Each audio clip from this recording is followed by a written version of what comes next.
Single cash और joint cash को लेके बहुत सारे स्टूडेंट्स की क्वेरीज आती हैं कि सिंगल कैश और जॉइंट कैश में क्या डिफरेंस है और क्या सिंगल कैश में वीज़ा इंटरव्यू के चांसेस ज़्यादा होते हैं या जॉइंट कैश में वीज़ा इंटरव्यू नहीं होता। तो इन सारे क्वेश्चंस का आज हम इस वीडियो में डिस्कस करेंगे। तो सबसे पहले तो बात यह है कि सिंगल कैश की ड्यूरेशन कितनी होती है और ज्वाइंट कैश की ड्यूरेशन कितनी होती है यूके में। जो सिंगल कैश है वो 1 ईयर का होता है। लाइक इंटरमीडिएट के बाद जो स्टूडेंट्स फाउंडेशन के लिए एलिजिबल होते हैं तो उनके लिए 1 ईयर का ज्वाइंट कैश पॉसिबल होता है। लेकिन सम यूनिवर्सिटीज आइट्स की रिक्वायरमेंट्स को देखते हुए ज्वाइंट कैश भी इशू करती हैं। लाइक अगर आपके 5 बैंड्स हैं आइट्स में तो सिंगल कैश आपको एलिजिबल होगा। लाइक अगर आपके 5.5 बैंड्स हैं आइट्स में तो यूनिवर्सिटीज आपको ज्वाइंट कैश भी इशू कर सकती है। ये अब यूनिवर्सिटी की रिक्वायरमेंट्स पे है। और फाउंडेशन ईयर में आपको पता है कि यूके भी आई आइट्स ही एक्सेप्ट होता है या पीटी। तो सबसे पहले तो ये चीज़ हमने कंफर्म करनी है कि हम जिस यूनिवर्सिटी में अप्लाई कर रहे हैं क्या हम उसके ज्वाइंट कैश के लिए एलिजिबल हैं या सिंगल कैश के लिए एलिजिबल हैं।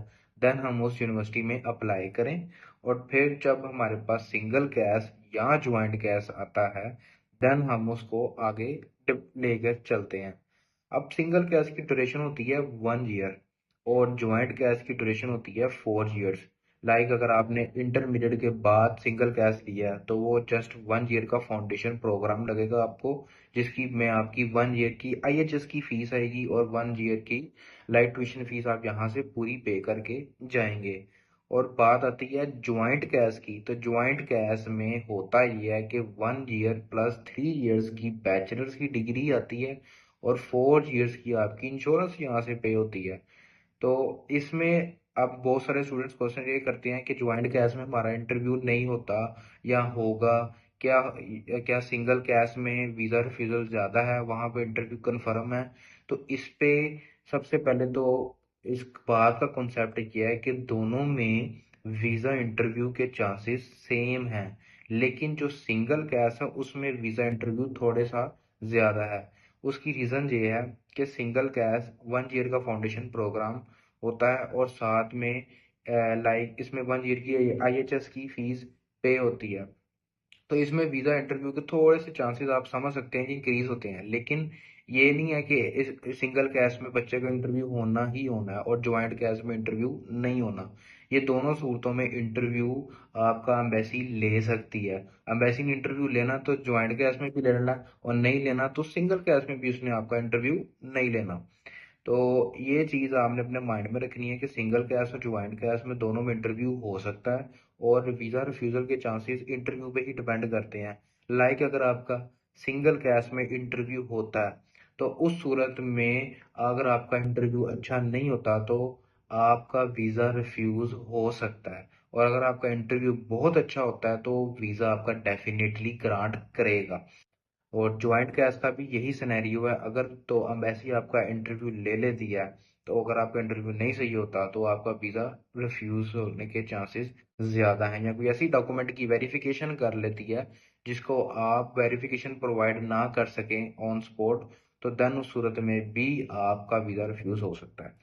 अब सेकंड क्वेश्चन ये है कि क्या वीज़ा रिफ्यूज होने के बाद सिंगल कैश वाले बच्चे ज्वाइंट कैश ले सकते हैं? जी डेफिनेटली बिल्कुल ले सकते हैं। अगर वो दोबारा अप्लाई करते हैं तो वो ज्वाइंट कैश ले सकते हैं। और क्या वो यूके में जाके ज्वाइंट कैश दूसरा कैश इशू करवा सकते हैं? जी बिल्कुल।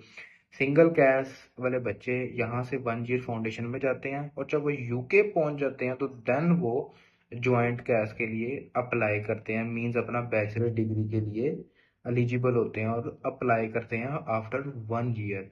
और जो ज्वाइंट कैश वाले हैं वो तो ऑलरेडी यहाँ से 4 ईयर्स की एक हैंडसम अमाउंट लगा के जा रहे होते हैं, लाइक इंश्योरेंस में, बैंक स्टेटमेंट में और ट्यूशन फीस में। तो वहाँ का बजट बहुत ज़्यादा बन जाता है वो 4 ईयर्स ज्वाइंट कैश जो होता है आपका फाउंडेशन प्लस बैचलर्स ईयर्स में।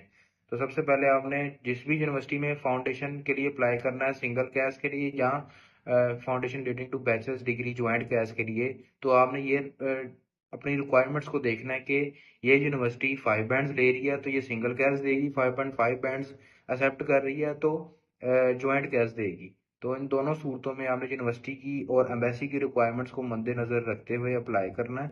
और ये चीज़ बिल्कुल नहीं सोचनी कि मैंने सिंगल कैश लिया है तो मेरा इंटरव्यू आएगा ही आएगा। तो दोनों सूरतों में इंटरव्यू आ सकता है, ये इंटरव्यू आपकी लक पे डिपेंड करता है। तो ज़्यादातर केसेस में नहीं भी आता और सम टाइम केसेस में आ भी जाता है। तो इन दोनों सूरतों में आप अपने इंटरव्यू की तैयारी करके रखें। एम्बेसी का इंटरव्यू आए तो आप अच्छे तरीके से दें ताकि आपके वीज़ा के चांसेस ज़्यादा हों।